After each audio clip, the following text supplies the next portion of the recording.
All right, hello everyone. Good afternoon. Welcome to our lesson today. So for today, we are going to talk about language and types of poetry, and also we are going to share to you about the different language and types of poetry. So without further ado, let's start with the first one, which is what is poetry. I will be going to give the floor to Miss Elsa.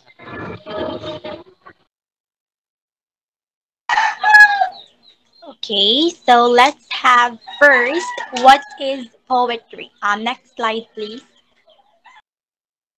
Okay, so poetry is a literary art form that can be written, spoken, or performed. It focuses on the aesthetic of words. It is typically written in verse and aims to evoke an image or emotion. Poetry literally use literary elements such as alliteration, which is means the repetition of the same sound at the start of a series of words, and metaphor, which means it is a form of figurative language which refers to the word or expression that means something different from their literal definition. It is the melody of language, the portrayal of abstract thoughts, ideas, and emotions with words and sounds. It is visuals painted with words. In other definition, poetry is defined as a type of literature or artistic writing that tries to appeal to the reader's emotions and imagination through a variety of different poetic techniques. Thank you.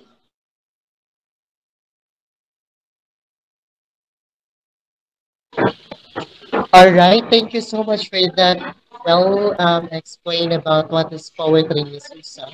So now we know all about poetry that it is written or a spoken or a performance that evokes with emotion and yeah, so that evokes with emotion and also it has a figurative language so that the poetry will be more flowery and it will be pleasing to hear. So now we are going to move on to the give samples of poetry according to the language and types. And also in that give samples of poetry according to the language and types, we're also going Mr. Istani also we're going to tackle about the different types of imagery. So you may now take over the floor, Mr. Istani.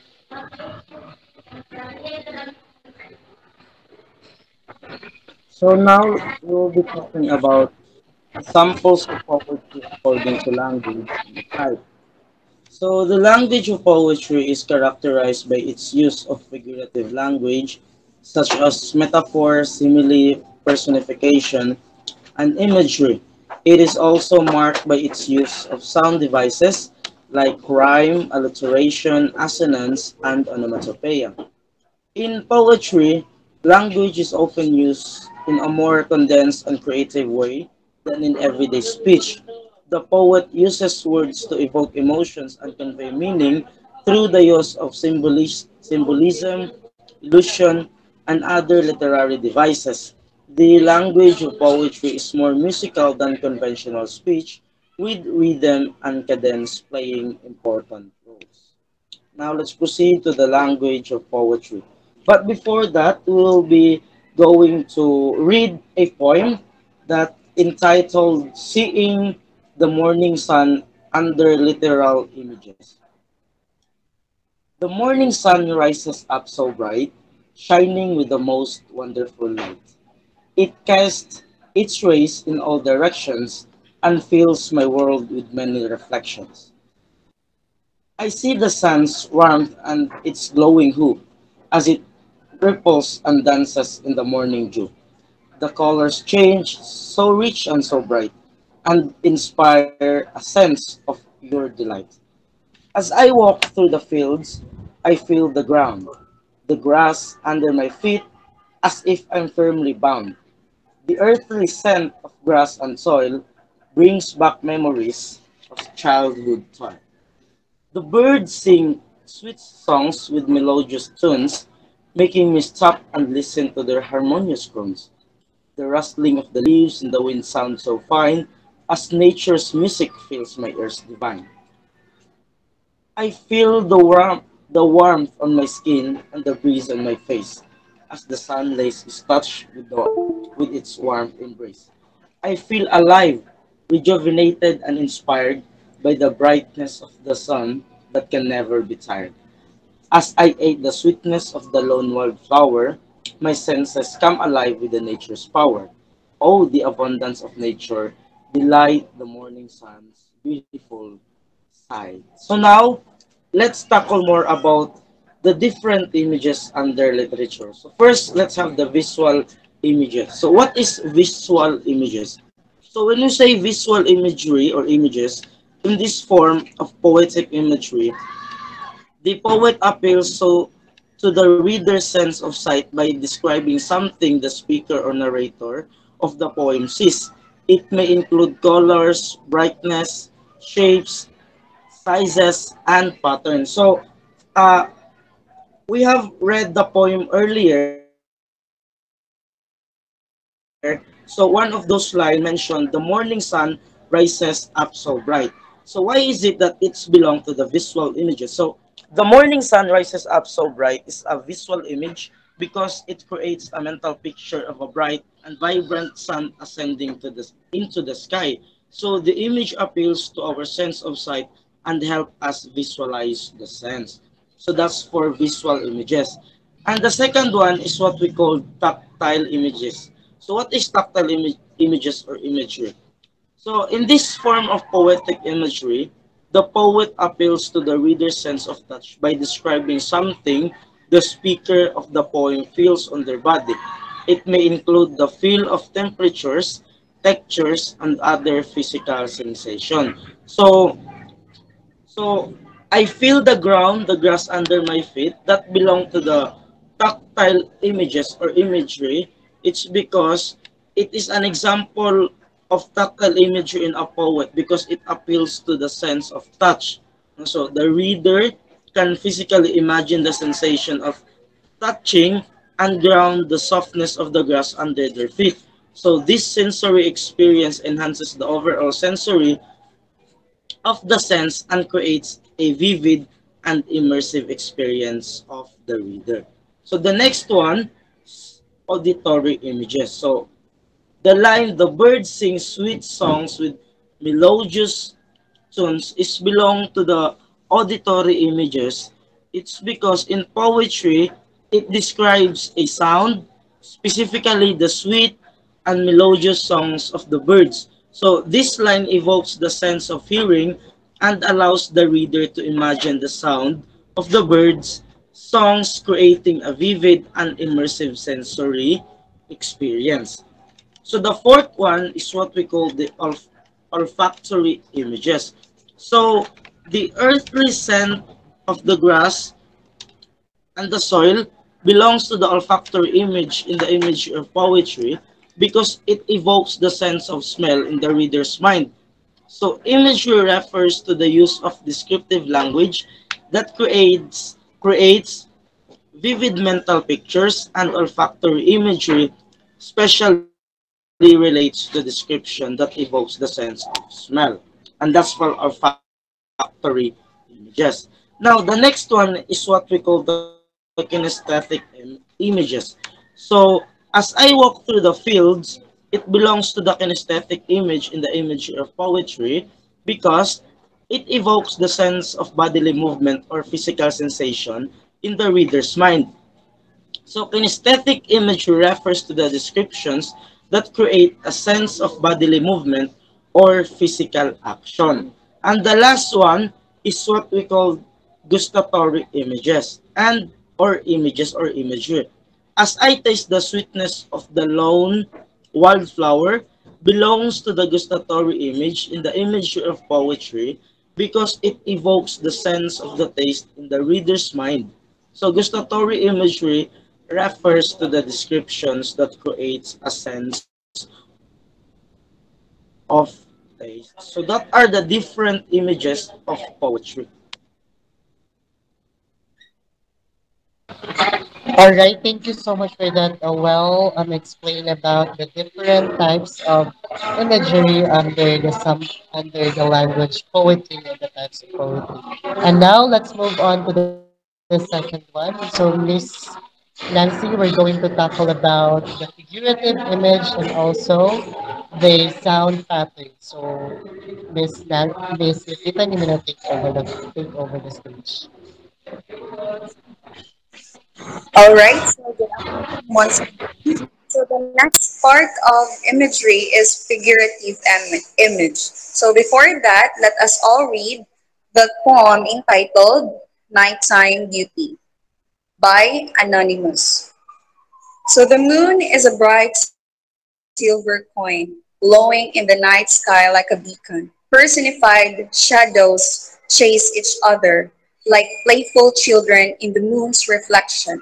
The wind howls like a wild animal as it rips through the empty streets, each gust like a fierce tiger, hunting for prey that it relentlessly meets. The stars twinkle like diamonds, spread out on an endless black velvet cloth, metaphorical clusters of sparkling gems, guiding us with their twinkling swab. As dawn approaches, the sky blushes like a shy and embarrassed debutant, and the fading night reluctantly surrenders to the new day that it cannot confront.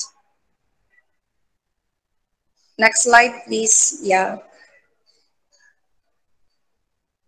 So there are three types of figurative imagery, which is the simile, metaphor, and personification. So we will be talking first the simile, and under the simile, the line here is the wind howls like a wild animal, compares the wind to a wild animal by using the word like to establish the comparison. The word like is a signal that a simile is being used, which is a figure of speech that compares two things that are essentially different but have some qualities in common. In this case, the wind and a wild animal are being compared based on the quality of howling. The simile creates a vivid image in the reader's mind and helps to convey the intensity and ferocity of the wind. So next is the metaphor. The stars twinkle like diamonds. So here, it compares the way stars appear to twinkle in the night sky to the way diamonds sparkle and shine. The comparison is effective because it uses the well-known visual properties of diamonds to describe the visual properties of stars. So diamonds are known for their clarity, brilliance, and sparkling appearance, which are qualities that people often associate with the stars as well. So by comparing stars to diamonds in this way, the metaphor creates a vivid and memorable image in the reader's mind, helping to convey the beauty and wonder of the night sky. So next is the personification. So personification is a literary device in which human qualities are attributed to non-human entities such as animals, objects, or even abstract concepts. In the sentence, personified shadows chase each other or like playful children. So shadows are being given the human quality of playfulness, as well as the ability to chase each other like children. So this creates a vivid image in the reader's mind of the shadows taking on how human-like behavior, which helps to convey a particular mood or tone in the overall piece of writing. Next slide, please. So in the part B, sound pattern. So these are the rhythm, rhythmical pattern, and nursery rhyme. So under rhythmical pattern is the Twinkle, Twinkle, Little Star. So Twinkle, Twinkle, Little Star is a simple children's song that has a clear rhythmic pattern. The rhythm is established by the timing of the words and the melody. Each syllable of the words is sung at a specific time, creating a specific rhythm. The song follows a basic 4/4 time signature, which means there are 4 beats per measure. Each measure of the song has 4 quarter notes and the melody follows the same pattern. So the rhythm of the song is created by the placement of the notes within each measure. The first and third beats are emphasized, creating a strong downbeat. The second and fourth beats are typically less emphasized, creating a lighter, more relaxed rhythm. Overall, the combination of the timing of the words and the melody creates a clear, memorable, rhythmical pattern that is easy for children to sing along with and enjoy. So next is the nursery rhymes. And under nursery rhymes is row, row, row your boat. So it is a nursery rhyme because it is a traditional song or poem that is often sung to young children. Nursery rhymes have been passed down through generations and are a common part of early childhood education. So this particular nursery rhyme is popular because it has a simple, repetitive melody that is easy for young children to sing and remember. It also has playful and imaginative lyrics that encourage movement and creative play, which is important for a child's physical and cognitive development. In addition to being fun and engaging, nursery rhymes also serve an educational purpose. They help children develop language and literary skills, including phonemic awareness, vocabulary, and grammar. Nursery rhymes also introduce children to important cultural traditions and values and help build a sense of community and shared identity. So that's it.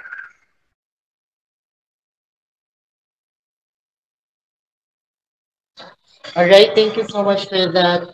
Very well explained about the figurative image and also the sound pattern. So now, thank you so much for that, by the way, Miss Nancy. So now let's move on to the part of the sound patterns, which is rhyme and also one of the types of the poetry, which is narrative poetry. So these two topics will be tackled by Miss Rizali. So Miss Rizali, you may now take over the stage. Thank you. All right, so another part of part B sound patterns, which is rhyme. So what is rhyme? So rhyme is conventionally share all sound following the word's last stressed syllable. So a poet can use rhyme in their work to evoke emotions from their audience. Rhyme tends to be predictable but pleasurable. So as such, it can create suspense or dramatic tension.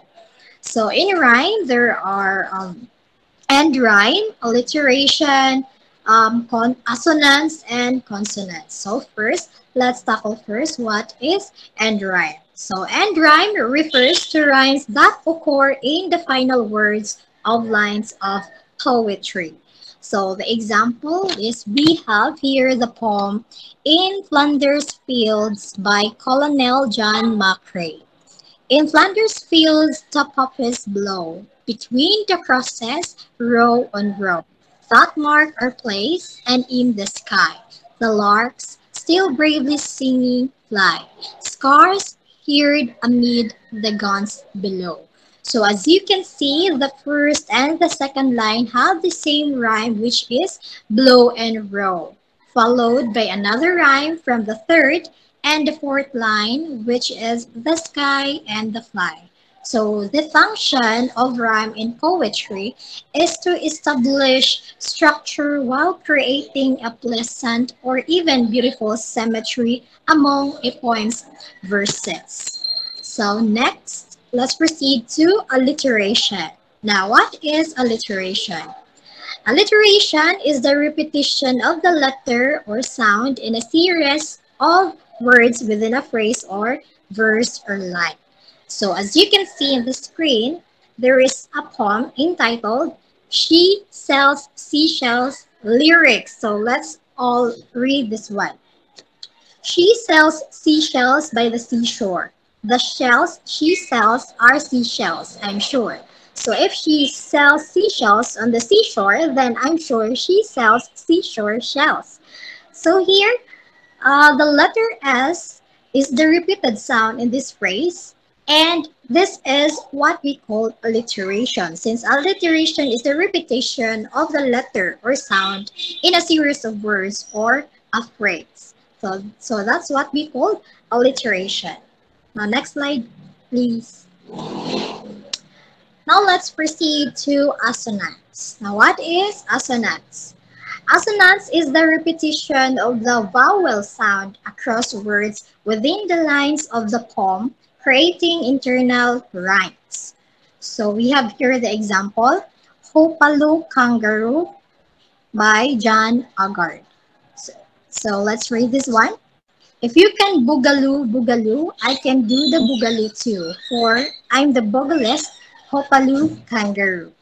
So in here, the vowel O is the repeated sound in this one, and it created rhyme when you read that, and that's what we call assonance.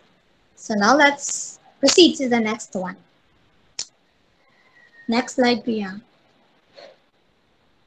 Okay, so the next one we have consonants.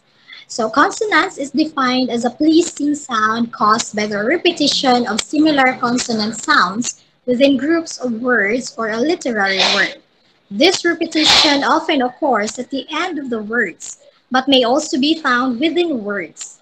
When consonant sound are repeated only at the beginning of the words, that is what we call alliteration rather than consonants. So just like for example, as you can see in the screen, we have here the poem Shall I Waste Wasting in Despair by George Wither. Shall I wasting in despair die because a woman's fair? Or make pale my cheeks with care, cause another's rosy are? Be she fairer than the day, or the flowering maids in May? If she be not true to me, what care I how fair she be? So in this poem, the I sound appears at the least once in all but the two lines is the repetition of the S sound at the beginning of several words. So in this poem, it illustrates the alliteration. So that would be all for the consonants. Yes, so thank you for that sharing your thoughts about the rhyme. So now let's move on to the types of poetry. The first type of poetry is narrative poetry. So I'll be going to read the poem entitled Ballad of the Heart Wafer by Ibn Saint Vincent Miller. So when I was knee high, you've need of cloths to cover you, and not around half high. There's nothing in the house to make a boy breeches, nor shears to cut a cloth with, nor thread to take stitches. There's nothing in the house but a loop and a line, and the harp with the woman's head, nobody will buy. And she began to cry. That was in the early fall, when came the late fall. Son, she said, the sight of you makes your mother blind. All right, so in this poem, let's talk about the narrative siya. So it is a story, but in a narrative way. In a poet way. So that is one of the type of the poetry. So let's move on to the second one. All right, so the part B of the types of poetry is lyric poetry. So one moment, please. Let me explain to you what is lyric poetry. So lyric poetry refers to a short poem, often with song-like qualities, that expresses the speaker's personal emotions and feelings. So the first lyric poetry is haiku. A haiku, it is a haiku is a short unrhymed poem that adheres to a specific three lines, 17 syllable form. The form originated in Japan, but today people across the globe read and write haiku in many different languages. Traditionally, haiku are about nature. One common theme explored by historical and modern haiku poets is seasonal change. Often, a haiku focuses on a single moment in time and in many cases juxtaposes two images. So, in the poem entitled Silent Pond by Matsudashi, an old silent pond, a frog jumps into the pond, splash silence again. So, why is it called haiku? That is because it has five syllables, which is on the first stanza, an old silent pond. So the second then is seven syllables, and the third one is five syllables. Haiku has 17 in total in all for syllables, and it has in every paragraph kay Nash, like, and every line kay, in the first line kay five, in the second is seven, and the third one is five. So that is called haiku. So next one is sinking. So watermelon by Anonymous. Watermelon, juicy, sweet, dripping, slurping, smacking, so messy to eat them. So when we talk about sinking, sinking from the French sink for five is a five-line stanza in poetry. When this one stanza sits alone as an entire poem, or when a poem is constructed with specific rules through five-line stanza, it then becomes a symphony poem. The symphony is also called the quintine or the 20, from the Latin quintile for five. Yeah, so symphony poetry used to follow a strict rhyme scheme when modernity comes to innovations in form. So there are several types of queens going to choose from when you're writing one yourself. So the subject matter of symphony can be anything the poets want. Nature is a common theme, but you can describe an emotions or even tell a story. Use adjectives sparingly but unlacking haiku. Literary devices such as alliteration are acceptable. So when it comes to symphony, there's no specific theme that when a writer can mention that it could be nature or express his emotion to that same experience. So that is called symphony. So next slide, please. So the third one is sonnets. So I will be going to read the poem. I've seen it in rain and sunny days mid 13th century by Glaucoma de Lettres Sonnets. So I've seen it in rain on sunny days and seen the darkest flush with light, and even lightning point to haze. Yes, frozen snow pouring warm and bright, and sweet things taste of bitterness. What is bitter taste most sweet? And enemies their love confessed, and good, close friends no longer meet. Yet stranger things I've seen of love, who held my woods by wounding. The fire in me he quenched before, the life he gave was the end to all. The fire that slew eluded me, once saved from love, love now burns. So when we talk about sonnet, so sonnet is a poem comprising 14 lines written in iambic pentameter. It follows a certain rhyme scheme depending on the sonnet variation and holds to a strict thematic structure. So the characteristic of a sonnet is 14 line long, variable rhyme scheme, strict metrical construction, and also the common theme that we're going to evoke on making a sonnet is love, jealousy, beauty, infidelity, the passage of time and death. So as you can see, as you read or hear the poem that I read a while ago, it's all about love. So yeah, so it's all about love, and so let's move on to the next one. So the fourth one is limerick. I'm going to read the poem, Young Ladies by Edward Gill. There was a young lady of Orchid who, who bought a large bonnet for walking, but its color and size so bedazzled her eyes that she very soon went back to Dorothy. So when we talk about limerick, it's a five-line poem that consists of a single stanza, an AABBA rhyme scheme, and no subject is a short, hilty tale or description. Most limericks are comedic, some are downright crude and nearly or trivial in nature. And limerick follows as well a very strict composition structure. All traditional limerick. It consists of a single stanza, consists of exactly five lines. Employ one rhyme in the first, second, and fifth lines. Employ a second rhyme in the third and fourth lines. So, as you can see, no, it has five stanza on a limerick and also nagka-rhyme ang first and second and also the fifth. So that is what we call AABBA.